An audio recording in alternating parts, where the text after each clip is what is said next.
వర్షాకాలంలో రెగ్యులర్గా ఉండే హెల్త్ ప్రాబ్లమ్సే కాకుండా ఇంకా on top of it vector borne, water Born లేదా రెస్పిరేటరీ ప్రాబ్లమ్స్ ఎక్కువ అవుతాయని చెప్పుకోవచ్చు.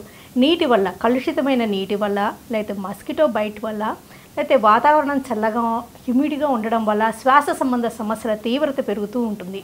మరి ఈ కాలంలో వయసుకి సంబంధిత ఆరోగ్య సమస్యలు ఏంటి, మరి వాటిని ఎప్పుడు సీరియస్గా పరిగణించాలి, ఏ జాగ్రత్తలు తీసుకోవాలి, ఈ వివరాలన్నీ అందించడానికి Jubilee Hills Apollo Hospitals internal medicine specialist doctor Venkat Nanikumar గారు మనతో ఉన్నారు. ఆయన అడిగి మరిన్ని విషయాలు తెలుసుకుందాం. నమస్తే అండి, వెల్కమ్. ఈ సీజన్లో మీరు ఎక్కువగా ఏ సమస్యలు చూస్తూ ఉంటారు? ఎస్పెషల్లీ మాన్సూన్ సీజన్లో అమ్మ వెక్టర్ బోర్న్ డిసీజెస్ మీరు అన్నట్టు ఏదైతే దోమల ద్వారా వచ్చే diseases like dengue, chikungunya, malaria, వీటితో పాటు వర్షాల వల్ల వచ్చే వాటర్ ఫ్లో, ఈ ఫ్లడ్స్, దీనివల్ల కూడా హెపటైటిస్ ఏ, టైఫాయిడ్ ఫీవర్, ఇటువంటి ఫీవర్స్ చాలా కామన్గా చూస్తూ ఉంటాము. అండ్ ఈ సీజన్లో ఫ్లూ కూడా చాలా కామన్గా వస్తుంది. అంటే పిల్లల్లో కానివ్వండి, పెద్దల్లో కానివ్వండి, ఫ్లూ చాలా కామన్ ఉంది. అండ్ దాంట్లో ఈ మధ్య స్వైన్ ఫ్లూ, ఇంకా ఇన్ఫ్లుయెన్జా వేరియంట్స్ లైక్ AH3, కొన్నిసార్లు కోవిడ్ వైరస్ అట్లాంటివి కూడా ఐసోలేట్ అవుతూ ఉన్నాయి. మనం ఫస్ట్ వాటర్ బోర్న్ డిసీజెస్ తీసుకుంటే ఈ కలుషితమైన నీటి వల్ల తలెత్తే సమస్యల్లో టైఫాయిడ్ ఒకటి. ఈ టైఫాయిడ్ అంటే అసలు ఆ సమస్య లక్షణాలు, ఆ ఫీవర్ ఎలా ఉంటుంది, సిమ్టమ్స్ ఎలా ఉంటాయి? Typhoid fever usually most contaminated water. ఇప్పుడు బయట మనము వెజిటేబుల్స్ కానివ్వండి, బయట సలాడ్స్ అవి తింటూ ఉంటారు. ఆ వాషింగ్ అవన్నీ కూడా ప్రాపర్గా కావు. Salads they are not cook చేయరు కదమ్మా, వెల్ కుక్ ఫుడ్. అటువంటి ఫుడ్ తీసుకోవడం వల్ల వచ్చే ప్రాబ్లం ఇది. సో బేసికలీ సిమ్టమ్స్ ఎటువంటివంటే హై గ్రేడ్ ఫీవర్స్ రావచ్చు, కడుపు నొప్పి, లూజ్ మోషన్స్. కొంతమందికి ఏంటంటే లూజ్ మోషన్స్ కొన్ని రోజులు వచ్చి మళ్ళీ లూజ్ మోషన్స్ అయిపోయి మళ్ళీ రావడము. బట్ ఫీవర్ పర్సిస్ట్, చాలా ఎక్కువ రోజులు ఫీవర్ ఉండడం, ఇవన్నీ ఉంటాయి. అండ్ మన దగ్గర ఇంకొకటి ఏంటంటే టైఫాయిడ్ ఇస్ ద మోస్ట్, అన్నిటికన్నా ఎక్కువ ప్రతి చిన్న క్లినిక్లో అక్కడ వెళ్తే అన్ని జ్వరాలనే టైఫాయిడ్ లాగానే ట్రీట్ చేస్తారు. బట్ అది కరెక్ట్ కాదు. సమ్ కల్చర్స్లో, బ్లడ్ కల్చర్లో కానివ్వండి, మీకు స్టూల్ కల్చర్లో కానివ్వండి, ఐసోలేట్ అయినప్పుడే దాన్ని ట్రీట్ చేయాలి. అండ్ ప్రతిసారి కాదు, బట్ టైఫాయిడ్ ఫీవర్లో మోస్ట్లీ ఇంట్రావీనస్ ఇంజెక్షన్స్తోనే కరెక్ట్ ట్రీట్మెంట్ లాంటిది వస్తుందమ్మా. ఒకవేళ టైఫాయిడ్కి ట్రీట్మెంట్ తీసుకోలేదనుకోండి, ఫీవర్ తగ్గుతుంది కదా అని ఒక 3-4 days వెయిట్ చేశారనుకోండి, కంట్రోల్ అయ్యే అవకాశం ఉందా? టైఫాయిడ్ జ్వరం ఉంటే యూజువల్లీ ట్రీట్మెంట్ లేకుండా అది సెల్ఫ్ లిమిటింగ్ ఉండదమ్మా. ఉండదు. సో అందువల్లనే మనం చాలామంది పేషెంట్స్ వస్తూ ఉంటారు, మాకు 15 రోజులైంది, 20 days అయింది, ఫీవర్ వస్తుంది పోతుంది, మధ్యలో కడుపు నొప్పి వస్తుంది, లూజ్ మోషన్స్ వస్తున్నాయి అనే కంప్లైంట్స్తో వస్తూ ఉంటారు. సో తప్పకుండా ట్రీట్మెంట్ తీసుకోవాలి. టైఫాయిడ్తో పాటు కలరా ఇలాంటివి కూడా గమనిస్తున్నారా? కలరా చాలా తక్కువ అమ్మా. ఈ సీజన్లో అయితే చూడలేదు, బట్ లాస్ట్ ఇయర్ డెఫినెట్లీ చూసినాం. కలరా కూడా చాలా బ్యాడ్, అంటే టైఫాయిడ్ కన్నా ఎక్కువ లూజ్ మోషన్స్ రావడము అటువంటివి అవుతూ ఉంటాయి. దానికి కూడా కరెక్ట్గా డయాగ్నోసిస్ చేసి ట్రీట్ చేయడం అవసరం. ఇంకా హెపటైటిస్ ఏ, ఈ వైరల్ ఇన్ఫెక్షన్స్ కూడా ఈ సీజన్లో చూస్తుంటారు కదండి, అవి ఏంటి, ఎలా ఉంటాయి? హెపటైటిస్ ఏ కూడా ఇదన్నీ వాటర్ బోర్న్ డిసీజెస్ అమ్మ, లైక్ కలరా, టైఫాయిడ్ ఫీవర్ మనం మాట్లాడినట్టు. సో దీనికి కూడా ఏంటంటే ఇప్పుడు హెపటైటిస్ ఏ వ్యాక్సినేషన్స్ ఉన్నాయి మనకి. సో పిల్లల్లో తప్పకుండా హెపటైటిస్ ఏ వ్యాక్సినేషన్ ఇప్పించడం చాలా ఇంపార్టెంట్.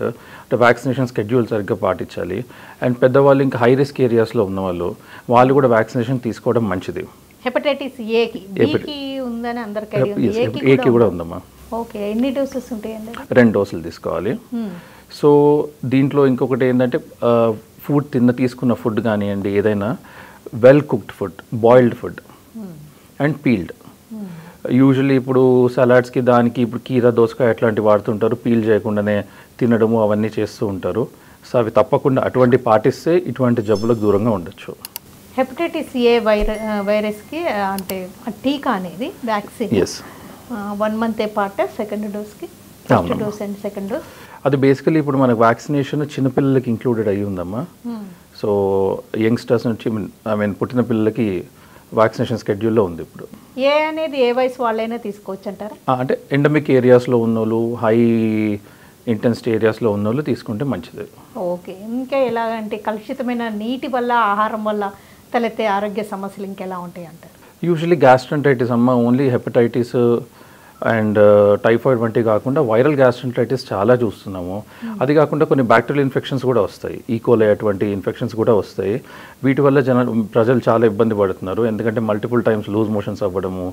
వీటిలో ఏంటంటే పెద్దవాళ్ళకి స్పెషల్లీ లో బీపీ అవ్వడము, షుగర్స్ పడిపోవడం, ఎవరైతే డయాబెటిక్స్, హైపర్టెన్సివ్ మెడికేషన్స్ వాడుతున్న వారిలో అటువంటి వాళ్ళు ఐసీయూలో కూడా అడ్మిట్ అవుతున్నారు.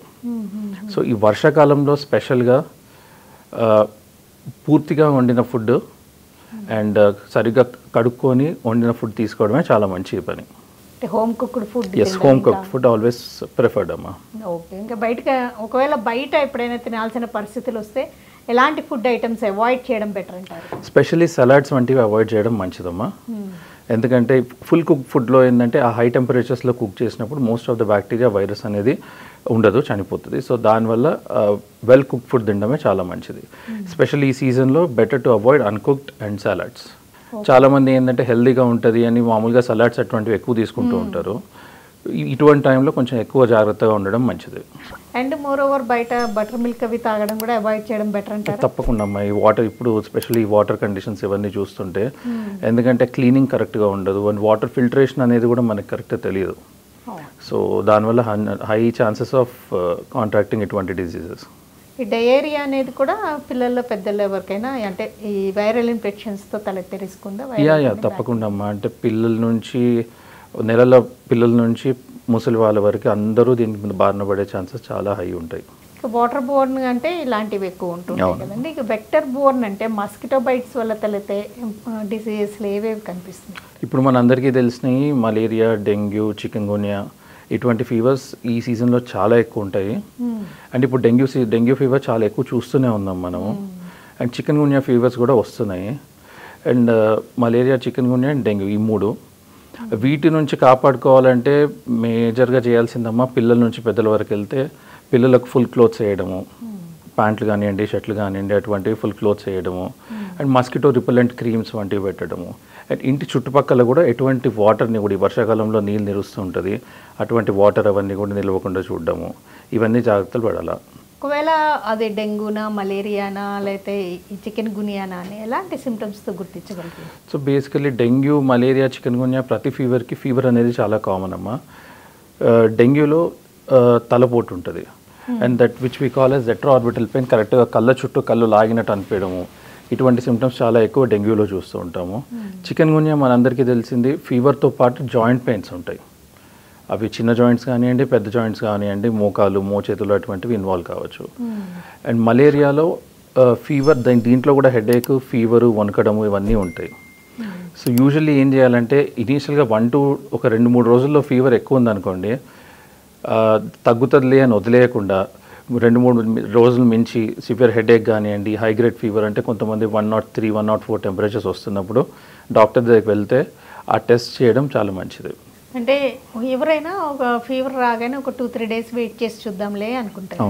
ఒక 3 days కూడా కంట్రోల్ అవ్వకపోతే అప్పుడు అప్రోచ్ అవ్వడం బెటరా? ఒక 72 hours అట్లా టైం తీసుకోవడం ఓకే అంటారా? 2 days వరకు ఓకే అమ్మ. 72 hours ఎటువంటి పరిస్థితుల్లో అంటే ఇప్పుడు మీకు ఫీవర్ ఫస్ట్ డే లెట్స్ 105 వచ్చింది అనుకుందాం, 103 అనుకుందామమ్మా, అది తగ్గుతుంది అనుకోండి, తగ్గుముఖం పడుతుంది 102, 199కి తగ్గింది అనుకోండి, కొంచెం వెయిట్ చేయడంలో నష్టం లేదు. బట్ అదే ఫీవర్ పర్సిస్ట్ అవుతుంది, బట్ ఈ క్లాసికల్ సిమ్టమ్స్ ఇప్పుడు చెప్పినటువంటివి హెడేక్, వణకడం అట్లాంటివి వస్తే 2 రోజుల తర్వాత రావడమే తప్పనిసరి మంచిది.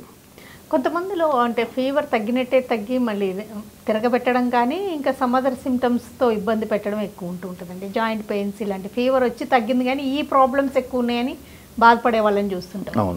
అప్పుడు ఏమన్నా చెకప్స్ ఏదైనా ప్రొఫైల్ లాగా చెకప్స్ తెచ్చుకోవాలి అంటే యూజువల్లీ ఇటువంటిది మీరు అడిగినటువంటి లక్షణాలు చికెన్ గున్యా ఫీవర్లో ఎక్కువ చూస్తామమ్మా. సంవత్సరాల కొద్దీ జాయింట్ పెయిన్స్ ఉండడం అటువంటివి. సో వీరిలో జాయింట్ పెయిన్స్ మరీ ఎక్కువగా ఉంటే డాక్టర్ని సంప్రదిస్తే కొన్ని రకాల మందులు ఉన్నాయి, అవి ఇస్తే కొంచెమైనా రిలీఫ్ దొరుకుతుంది. డెంగ్యూ ఫీవర్లో టైప్స్ ఉంటాయి, ఆ టైప్ని బట్టి కూడా సిమ్టమ్స్ ఉంటాయి అంటారు. ఏంటంటే డెంగ్యూలో అమ్మ, డెంగ్యూ సెరాలజీలో ఇప్పుడు డిఫరెంట్ సబ్ వేరియంట్స్ ఉంటాయి. బట్ యూజువల్లీ కొన్ని ఏంటంటే చాలా ఎక్కువ విరులెన్స్ ఉంటుంది. అంటే వారిలో కొంతమందికి ఏంటంటే ఇమీడియట్గా ప్లేట్లెట్స్ డే 2, day 3లో ప్లేట్లెట్స్ బాగా తగ్గడము, అది అటువంటివి జరుగుతుంటాయి. కొంతమందిలో ఏంటంటే ఫీవర్ వచ్చినా కూడా లో గ్రేడ్ ఫీవర్స్ వస్తుంటాయి, అంటే అరౌండ్ 101, 102 వచ్చి సెల్ఫ్ లిమిటింగ్ ఫీవర్. అది ఒక 2-3 daysలో తగ్గుతుంది. డెంగ్యూ పాజిటివ్ ఉన్నా కూడా వారిలో ప్లేట్లెట్స్ అంతగా తగ్గవు. 1,10,000, 1,20,000, 1,50,000 వరకు వచ్చి నార్మల్గా మళ్ళీ పెరిగే ఛాన్సెస్ ఉంటాయి. బట్ కొన్ని వేరియంట్స్లో చాలా సివియర్ థ్రాంబోసైటోపీనియా అంటాం, ప్లేట్లెట్స్ తగ్గడము, 10,000, 15,000 వరకు పడిపోవడము, బ్లీడింగ్ ఛాన్సెస్ అంటే బ్లీడింగ్ గమ్స్ కానివ్వండి అటువంటివి అయ్యే ఛాన్సెస్ చాలా ఎక్కువ ఉంటాయి. అంటే ఎవరికైనా ఫీవర్ వచ్చి తగ్గాక కూడా ఇలాంటి సిమ్టమ్స్ కనిపించినాయి అంటే బాగా అలర్ట్ అవ్వాలంటారా? తప్పకుండా.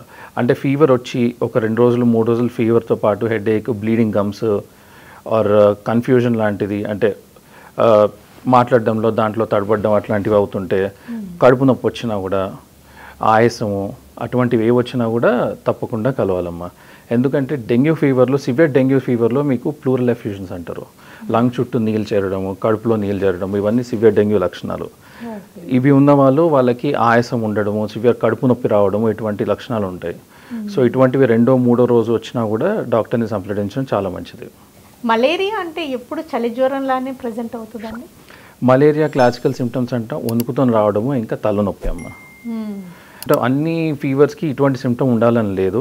కొన్నిసార్లు హై గ్రేడ్ ఫీవర్, టెంపరేచర్, దాంతోపాటు హెడేక్తో కూడా ప్రజెంట్ అవుతుంది. మలేరియా కూడా ట్రీట్మెంట్ తప్పనిసరి? తప్పకుండా అమ్మ. మలేరియా ట్రీట్ చేయడం అనేది 100% అవసరము. మలేరియా వితౌట్ ట్రీట్మెంట్ తగ్గదు. అంటే మలేరియా ట్రీట్మెంట్ ఏ విషయాలు ఉంటుంటాయండి? మలేరియాలో కొన్ని రకాల మలేరియా ఇన్ఫెక్షన్ అయిన వాళ్ళకి ఇంజెక్షన్స్ ఇవ్వాల్సి వస్తుంది. బట్ కొన్ని రకాల దోమలతో అయిన మలేరియా ఇన్ఫెక్షన్కి టాబ్లెట్స్తో కూడా తగ్గచ్చమ్మా. అంటే మలేరియా కూడా చాలా కాంప్లికేటెడ్ కావచ్చు. మలేరియా అంటే ఓన్లీ జ్వరం రావడము, వణుకు రావడము, నెత్తి నొప్పి రాకుండా సెర్బ్రల్ మలేరియా అటువంటివి అంటారు. అంటే బ్రెయిన్కి కూడా మలేరియా పాకచ్చు. సో అటువంటివి చాలా డేంజరస్ కండిషన్స్. సో ఇటువంటి కంప్లైంట్స్ ఉన్నప్పుడు ఒక 2-3 డేస్లో వచ్చి ట్రీట్మెంట్ తీసుకోవడం చాలా మంచిది. అంటే డెంగ్యూ కొంతవరకు సెల్ఫ్ లిమిటింగ్గా ఉండే అవకాశం ఉంటుంది కదండి. ఒక్కొక్కసారి బాగా సివియర్ అవుతేనే సిమ్టమాటిక్గా మీరు ట్రీట్మెంట్ ఇస్తారు. మలేరియాకి అలా కాదంటారా? మలేరియా యూజువలీ సెల్ఫ్ లిమిటింగ్ ఉండదమ్మా. డెంగ్యూ మాత్రం కొంతమందిలో బాగా సివియర్గా ఉన్నప్పుడు తప్పనిసరిగా హాస్పిటల్ అడ్మిషన్ కూడా అవసరం అవ్వచ్చు. అంటే ఇప్పుడు 10 మంది పేషెంట్స్కి డెంగ్యూ ఫీవర్ ఉందనుకోండి, ఒక 4 అయితే తప్పకుండా అవసరం పడుతుంది. 3 నుంచి 4, అంటే 60% వరకు సెల్ఫ్ లిమిటింగ్ ఉంటుంది. బట్ 20 నుంచి 30% వరకు అవసరం పడుతుంది హాస్పిటలైజేషన్. వీరిలో కూడా ఏంటంటమ్మా, ఇప్పుడు పెద్దవాళ్ళు ఉంటారు, కొంతమందికి హార్ట్ ప్రాబ్లమ్స్ ఉన్నవాళ్ళు, బ్రెయిన్ ప్రాబ్లమ్స్ ఉన్నవాళ్ళు, అంటే స్ట్రోక్స్ అటువంటివి వచ్చిన వాళ్ళు ఆల్రెడీ యాంటీ ప్లేట్లెట్ మెడికేషన్ వాటిపైన ఉంటారు. సో వాళ్ళలో ఏంటంటే కొంచెం ప్లేట్లెట్స్ తగ్గితే, అంటే 50,000 40,000 వచ్చినా కూడా వాళ్ళల్లో బ్లీడింగ్ అయ్యే ఛాన్సెస్ చాలా ఎక్కువగా ఉంటాయి.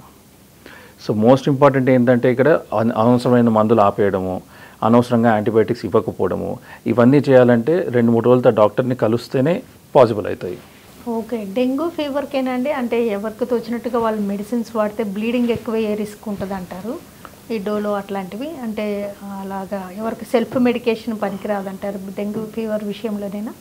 డెంగ్యూలో సెల్ఫ్ మెడికేషన్ అంటే బ్లీడింగ్ ఛాన్సెస్ అనేవి యాంటీ ప్లేట్లెట్ మెడికేషన్ అటువంటివి అయ్యే ఛాన్సెస్ ఉంటాయమ్మా. కాకపోతే ప్లేట్లెట్స్ తగ్గిన వాళ్ళల్లో ఈ ఫీవర్కి, హెడేక్కి భరించలేక వాళ్ళు కొన్నిసార్లు పెయిన్ కిల్లర్స్ వాడుతూ ఉంటారు, ఎన్ఎసైడ్స్ అంటాం. వాళ్ళల్లో అయితే అటువంటి మందులు వాడినప్పుడు ఈ ప్లేట్లెట్స్ అగ్రిగేషన్ ఇంకా తక్కువయ్యే ఛాన్సెస్ ఉంటాయి. సో అనవసరమైన మందులు తీసుకోకుండా అవాయిడ్ చేయడం అనేది చాలా ఇంపార్టెంట్ డెంగ్యూ ఫీవర్లో. అండ్ చాలామంది ఏంటంటే ఫీవర్ రాగానే డెంగ్యూ ఫీవర్ అంటే కూడా యాంటీబయాటిక్ ఎందుకు ఇవ్వట్లేదు, మాకు మందులు ఏమి ఇస్తలేరు, మీరు ఓన్లీ పారాసిటమాల్ వేసుకోమంటున్నారు, టెంపరేచర్కి ప్లేట్లెట్స్ చూడమంటున్నారు అంటారు.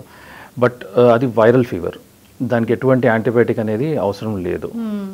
చికెన్ గున్యా మరి ఆ ఫీవర్ ఏమో కానీ కొంతమంది ఫీవర్ వచ్చి తగ్గాక జాయింట్ పెయిన్స్ చాలా బాధిస్తున్నాయి, లేకపోతే బాగా నీరసం, ఎప్పుడు బాడీ అంతా పెయిన్ఫుల్గా ఉందని బాధపడే వాళ్ళని చాలామందిని చూస్తుంటారు. అవునమ్మా. అంటే అది చికెన్ గున్యానేనా? ప్రతి జ్వరం చికెన్ గున్యా జ్వరం కావద్దమ్మా, అంటే కాదు. అంటే కొన్నిసార్లు జ్వరం వచ్చి జాయింట్ పెయిన్స్ పర్సిస్ట్ అవ్వడం అనేది కూడా కొన్ని వేరే రకాల జబ్బుల్లో చూస్తూ ఉంటాం.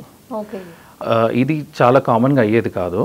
బట్ యూజువలీ ఏంటంటే కొన్ని ఆటోఇమ్యూన్ డిసీజెస్ ఉంటాయి, దాంట్లో కూడా ఫీవర్ ఉండడము, ఉండి తగ్గిపోవడం, వాళ్ళల్లో కొంచెం జాయింట్ పెయిన్స్ ఉండడం. కానీ ఇటువంటి వాళ్ళలో ఏంటంటే మార్నింగ్ స్టిఫ్నెస్ ఎక్కువ ఉంటుంది, త్రూ అవుట్ ద డే కొంచెం బెటర్ అవుతూ ఉంటుంది, ఇటువంటివి చూస్తూ ఉంటాం. But fever, high grade fever, తలనొప్పి, జాయింట్ పెయిన్స్ వచ్చి కొంచెం ఎక్స్టెండెడ్ జాయింట్ పెయిన్స్ ఉన్నాయంటే ఈ సీజన్లో specially the possibility of chikungunya fever is very high. Okay. మరి మంత్స్ టుగెదర్ సఫర్ అయ్యే వాళ్ళకి ఎలాంటి ట్రీట్మెంట్ ఆప్షన్స్ ఉంటాయి?